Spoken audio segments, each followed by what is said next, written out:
Alors l'Éternel dit, cacherai-je à Abraham ce que je vais faire? Genèse 18, 17. Le Seigneur apparut à Abraham pour fortifier sa foi. Le Seigneur dit, Sarah, ta femme, aura un fils. Sarah rit en elle-même, disant, maintenant que je suis vieille, aurais-je encore des désirs? Mon Seigneur aussi est vieux. Le Seigneur demanda, pourquoi donc Sarah a-t-elle ri? Dieu savait à l'avance que le doute viendrait en eux. Aussi, il vint avec affection ôter leur doute. Dans Genèse 18, 16, Abraham marcha avec ses hommes. Puis, les deux hommes se rendirent à Sodome, et le Seigneur resta pour parler personnellement à Abraham. Il dit, Abraham est mon ami, je le connais, et je ne peux lui cacher aucun secret. Je l'ai observé, et je sais comment il veille sur sa famille. Je vais lui dévoiler le secret de mon cœur. L'heure est venue de juger les hommes de Sodome et de Gomorrhe. Abraham se tint devant le Seigneur, tandis que les anges se rendirent à Sodome et Gomorrhe, et le Seigneur parla seul à seul avec Abraham. Il lui parla librement, comme l'ami d'Abraham. Il n'envoya pas ses anges pour parler à Abraham, mais il va en personne. Dieu dit, ici je parlerai moi-même à Abraham.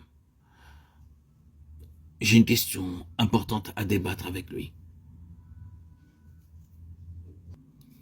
Vous êtes mes amis si vous faites ce que je vous commande. Jean 15, 14. Quel privilège et quel honneur d'être ses amis. Imaginez le Seigneur venant vers vous pour vous parler. Nous devons d'abord être testés et éprouvés pour être dignes de ce privilège. Dans Genèse 18, 19, le Seigneur déclare « Je sais qu'il transmettra mes commandements à ses enfants et à sa maison après lui. » Ainsi le Seigneur avait observé Abraham et sa maison constamment. Comment il donnait fidèlement le message de Dieu à toute la famille. Toute famille devrait avoir le culte familial régulièrement. Si nous enseignons régulièrement et fidèlement la parole de Dieu à nos enfants, nous deviendrons nous aussi les amis de Dieu. Et ce qui est caché pour les anges nous sera alors révélé. Lorsque Dieu annonça à Abraham les événements à venir, Abraham intercéda pour les hommes de Sodome et de Gomorrhe. Il obtint de la hardiesse comme l'ami de Dieu, son collaborateur, son associé, son confident. Il eut un dialogue de cœur à cœur, une relation entre Abraham et Dieu. Ici déjà nous est révélé ce qu'est de vivre en la présence de Dieu.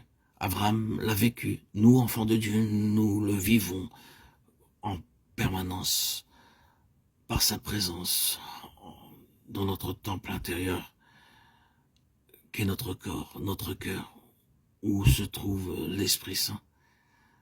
Nous vivons de sa présence et si nous savons communiquer avec Dieu, nous interagissons constamment. Nous pouvons nous aussi avoir de la hardiesse, la liberté, pour intercéder pour les autres, pour réclamer la grâce, la miséricorde, pour ceux qui sont dans les ténèbres. En tant qu'enfants de Dieu, nous sommes nous aussi les collaborateurs de Dieu. Le Seigneur n'avait aucun désir de partager son secret avec Lot, parce que Lot l'avait blessé en préférant demeurer près de Sodome et de Gomorrhe. Si doux comme Lot, certains parmi nous préfèrent les plaisirs et l'honneur du monde, le Seigneur, de toute évidence, ne s'approchera pas de nous pour nous révéler ses secrets. Soyez-en sûrs, frères et sœurs en Christ bien-aimés.